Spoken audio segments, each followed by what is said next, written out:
Urdu point की videos देखने के लिए हमारा चैनल सब्सक्राइब कीजिए और बेल के आइकन पर क्लिक कीजिए ताकि आप हमारी तमाम आने वाली वीडियो से बाखबर रह सकें। अस्सलाम वालेकुम नाज़रीन, आप देख रहे हैं उर्दू पॉइंट और मैं हूं नादिया नज़ीर। नाज़रीन, आपने ज़िंदगी में मेहनत करते तो बहुत सारे लोगों को देखा होगा, लेकिन आज मैं आपकी मुलाकात करवाऊंगी मासी सकीना से। जी हाँ, मासी सकीना की उम्र जो है वो इस वक्त है 70 साल, लेकिन वो अभी भी मेहनत करती हैं। हाथ वाली रेडी पे बच्चों के लिए बहुत सारी चिप्स चीज़ें और पापड़ वगैरह रख के वो बेचती हैं, स्कूलों में, कॉलेज़ में, मुख्तलिफ गलियों में। तो आज आपकी मुलाकात करवाएंगे आंटी सकीना से और जानेंगे इनके बारे में कि वो इस उम्र के इस हिस्से में ऐसा काम क्यों करने पर मजबूर हुई। तो चलिए मेरे साथ। तो नाज़रीन, आंटी सकीना के घर में मौजूद है, इनसे बात करेंगे। अस्सलाम वालेकुम आंटी। वालेकुम सलाम। कैसे हो आंटी? अल्हम्दुलिल्लाह, शुक्र है, दुआएं मेरे बच्चे। अच्छा आंटी, कितना टाइम हो गया आप हाथ वाली रेडी पे 2 साल हो गए ने रेडी चलांदे मैनू। गली मोहल्लियां च रेडी चलाते हो या स्कूल? स्कूल चलांदियां, लाहौर कॉलेज जिथे जिथे स्कूल हैं उत्थे जांदियां, लाहौर कॉलेज ही खलोती रहंदियां। तो पहले की करते सी? पहले कोठियां ना काम, 12 साल उम्र सी, मेरा माँ बाप औतरक सी, उन्हां वास्ते मेहनत करते खवांदी सा उन्हां नूं। मेरी शादी उसे बंदे नाल होई जिहड़ी हत्थों करके खवाउणा पै गया। शोहर ਤੁਹਾਡੇ ਕੀ ਕੰਮ ਕਰਦੇ? कुछ भी नहीं करते, पहले की करते? पहले भी कुछ नहीं, शुरू दे बीमार हैं। पहले दिन दे बीमार ने, की मसला की ਉਹਨਾਂ ਨੂੰ? ਇਹਨਾਂ ਨੂੰ ਹਰਨੀਆਂ ਵੀ ਹਨ, ਪਹਿਲੇ ਵੀ ਐਵੇਂ ਸਮਝੋ ਕਾਫੀ बीमार ਰਿਹਾ है, इलाज करवाती रह गया। मुल्तान रही, गुजरात, खारियां, नौशहर, पिशौर तक मैं नौकरियां कीतियां। करनल साहब से जदों शहीद होया सी, जंग होई सी, उदों दी मैं इत्थे आ। कोठियां काम कर करके फिर मेरे बेगम साहब आके तू बुढ़ी हो गई है, तेरे को हुण मन नहीं आउंदा, मेरी मजबूरी है। फिर मैनू किसी ने रेहड़ी लिया के दी है, भला होवे उन्होंने लोगों का जिन्हें मेरी रेहड़ी लिया के दी है, मैं बच्चे नूं पालदी पई हाँ। धी बेचारी 18-19 साल हो गए मेरे बूहे ते बैठी है, उनका बच्चा है 9वीं 10वीं पढ़ता है, उन्होंने दिल का अटैक होया है।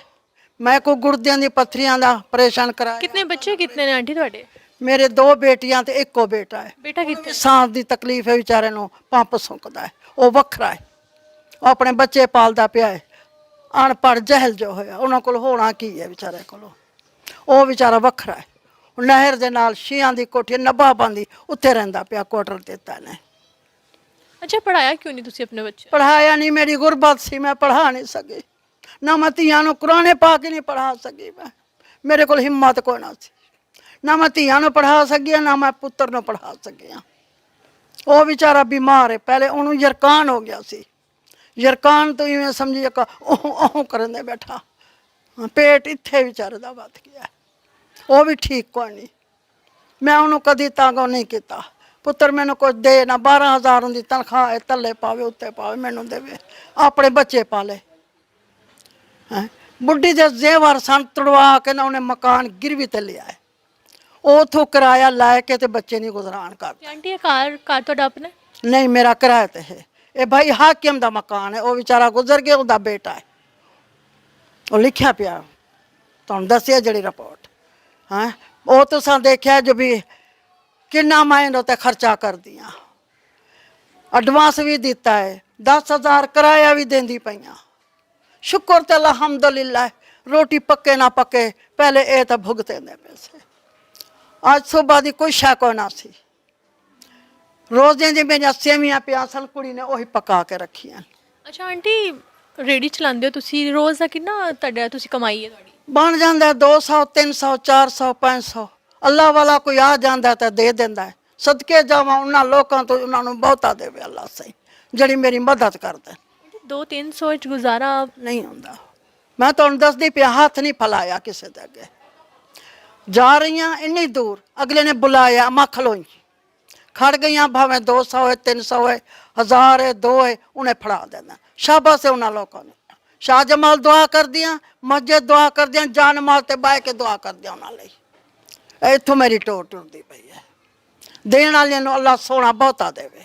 हुकूमत नाल तुसी राबता नहीं कीता? हुकूमत नूं नहीं किया तुहाडी हुकूमत नूं किया, उन्हें 15,000 दिता है, वो इहदा एडवांस दिता है, 5,000 का किराया, 5,000 पल्लो पा के किराया दिता है। तो कितना टाइम हो गया इत्थे रहंदी हो? इत्थे मैनूं 2 महीने हो गए। इस तो पहले कित्थे रहंदे? पिछे रहिंदी सा, वो भी एक दा मकान है, तुहानू दसिया बेटी मेरी रहिंदी पई है। ਹਾਂ ਉਂਝੇ ਮੈਨੂੰ ਇਹ ਘਰ ਦੇ ਵਿੱਚ 30-35 ਸਾਲ ਹੋ ਗਏ ਨੇ। ਸਮਝ ਲੈ ਮੈਂ ਐਸੇ ਪਲਾਟ 'ਚ ਰਹਿੰਦੀ ਪਈ ਹਾਂ। ਤੇ ਬੇਟੀਆਂ ਜਾਂ ਮਤਲਬ ਬੇਟਾ ਤਾਂ ਤੁਸੀਂ ਦੱਸਿਆ ਕਿ ਕੋਈ ਆਪਣਾ ਕੰਮ ਕਰਦਾ ਹੈ, ਇੰਨੀ ਨੌਕਰੀ ਨਹੀਂ ਹੁੰਦੀ, ਬੇਟੀਆਂ ਕੀ ਕਰਦੀਆਂ? ਬੇਟੀਆਂ ਵੀ ਬੇਟੀ ਵਿਚਾਰੀ ਕਰਦੀ ਸੀ, ਉਹਨੂੰ ਕੰਮ ਡਾਕਟਰ ਨੇ ਮਨਾ ਕੀਤਾ, ਦਿਲ ਵਾਲੇ ਹਸਪਤਾਲ 'ਚ ਦਵਾਈ ਹੈ, ਉਹਦੇ ਕਿਤਾਬ ਲਿਖਿਆ ਪਿਆ ਫ੍ਰੀ ਦਵਾਈ ਮਿਲਦੀ ਸੀ ਜੀ। ਉਸ ਤੋਂ ਬਾਅਦ ਫਿਰ ਵਿਚਾਰੀ ਕੋ ਮਨਾ ਕੀਤਾ ਨੇ ਜੇ ਸੀੜੀਆਂ ਨਾ ਚੜ, ਉੱਚੀ ਨੀਵੀਂ ਜਗ੍ਹਾ ਤੇ ਨਾ ਜਾਈ। ਜਾਂਦੀ ਹੈ ਵਿਚਾਰੀ ਬਰਤਨ ਧੋਂਦੀ ਹੈ, 200-2500 ਦੇ ਦਿੱਤੇ ਨੇ, 2500 ਰੁਪਇਆ ਮਹੀਨਾ, ਉਹ ਬੱਚੇ ਦਾ ਖਰਚਾ ਮੈਨੂੰ ਉਹਨਾਂ ਨੇ ਕੀ ਦੇਣਾ ਹੈ। ਇਹ ਮੇਰਾ ਹਾਲ ਹੈ। ਮੇਰਾ ਇਹ ਜੋ ਅੱਲਾ ਸੋਹਣਾ ਉਹਨਾਂ ਨੂੰ ਰਹਿਮਤ ਕਰੇ, ਅੱਲਾਹ ਤਾਲਾ ਬਹੁਤਾ ਦੇਵਨੇ। ਮੈਂ ਮੰਗਿਆ ਸੀ ਮੈਨੂੰ ਛੱਤ ਢੱਕਣ ਵਾਸਤੇ, ਛੁਪਾਉਣ ਵਾਸਤੇ ਮੇਰਾ ਕੋਈ ਛੱਤ ਦੇ। ਮੈਂ ਇਮਰਾਨ ਖਾਨ ਨੂੰ ਦਰਖਾਸਤ ਇਹ ਦਿੱਤੀ ਸੀ, ਸ਼ਾਲਾ बचड़े जीवनी मैनू छत दे, मैं कोलों रोटी तो मैं रुखी सुखी खा सकती हूँ, तो मैं कोलों किराया नहीं भरिया जाता। ये बेटी के पेपर हैं, बेटी को क्या हुआ है? बेटी मेरी नूं दिल दा अटैक होया है, उनका ऑपरेशन होया दिल दे हस्पताल दे विच। ये तुहाडे सामने चीज़ां ये फैलाइन स्टिंगन ये दवाई दी हैं। अजे हुण रिपोर्ट एक लिख के दित्ती ने बई वो तुसां टेस्ट करवाओ। ਹੁਣ ਉਹ ਟੈਸਟ ਵਾਸਤੇ ਬੈਠੇ ਆਂ ਵੀ ਅੱਲਾ ਵਾਲੋਂ ਕੋਈ ਦੇਗਾ ਤਾਂ ਕਰ ਲਾਂਗੇ, ਤੱਲਾ ਮਾਲਿਕ ਭੁਗਤਾਂਗੇ ਕੋਈ।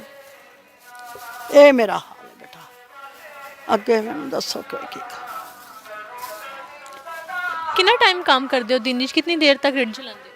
रेड़ी बेटा मैं हुण अज बारिश वेखी है ना तो मैं जल्दी आ गई हाँ, ना तो मैं 5 वजे 6 वजे फिरदी रहंदी हाँ भुखे पेट। सुबह मैं रोटी खा के जाती हाँ, बोतलां पानियां मेरियां विच पईआं। अच्छा, ਜਦੋਂ ਤੁਸੀਂ ਰੇੜੀ ਲੈ ਕੇ ਜਾਂਦੇ ਹੋ, ਤੁਸੀਂ ਦੱਸ ਰਹੇ ਹੋ ਲੋਕ ਤੁਹਾਡੀ ਮਦਦ ਵੀ ਕਰਦੇ ਨੇ, ਕੋਈ ਤੁਹਾਨੂੰ ਤੰਗ ਤਾਂ ਨਹੀਂ ਕਰਦਾ? ना कोई नहीं तंग करता, ना मैनू पुलिस तंग करती है, ना मेरे को आईडी वाले तंग कर देन, कोई तंग नहीं करता। मैं क्यों शिकायत लावां? मेरी रेड़ी अम्मा जू रोड ते जो खड़ी कर देवें तेरी कोशिश। एक दफ़ा आ रही है सन मैं उत्ते बह गई हाँ, हस पैन अम्मा क्यों इंज करन लग पैन। मैं क्या फिर उठानी है रेड़ी तो मेरी भी साथ उठाई जाओ हैं। उन्हें क्या माँ तो रोड ते जो खड़ी कर देंगी ना, असी नहीं उठाते तेरी रेड़ी जी। उन्होंने मेहरबानी है, उन्होंने हसान है, मैनू कोई गाल नहीं करते, मेरी इज्जत करते हैं। तो पैसे ही देंदे मैनू, 100 होया 2 होया वो मैनू देंदे, मैं खा के क्यों ना मना। दुआवां दे के आ जांदियां, कहंदे मां सानू दुआ देती कर। जी तो नाज़रीन, आंटी सकीना के बारे में आपने जाना, उनकी कहानी सुनी कि वो कैसे इन हालात में अपना गुजारा करती हैं, कैसे वो मेहनत करती हैं। अगर आप आंटी सकीना की मदद करना चाहते हैं, इनकी हेल्प करना चाहते हैं, तो इनका नंबर मैं रिपीट करूँगी, आप इनसे रब्ता कर सकते हैं। तो नाज़रीन मैं इनका नंबर बताऊँगी, नंबर है 0303 5063 मैं एक बार फिर से रिपीट करती हूँ, 0303 5063 यानी कि 0303 5063 ये आंटी सकीना का नंबर है। आप इनसे रब्ता कर सकते हैं, इनकी मदद कर सकते हैं। तो नाजरीन, मज़ीद इस तरह की वीडियोज़ देखने के लिए देखते रहिए उर्दू पॉइंट और मुझे दीजिए इजाज़त। अल्लाह हाफ़िज़।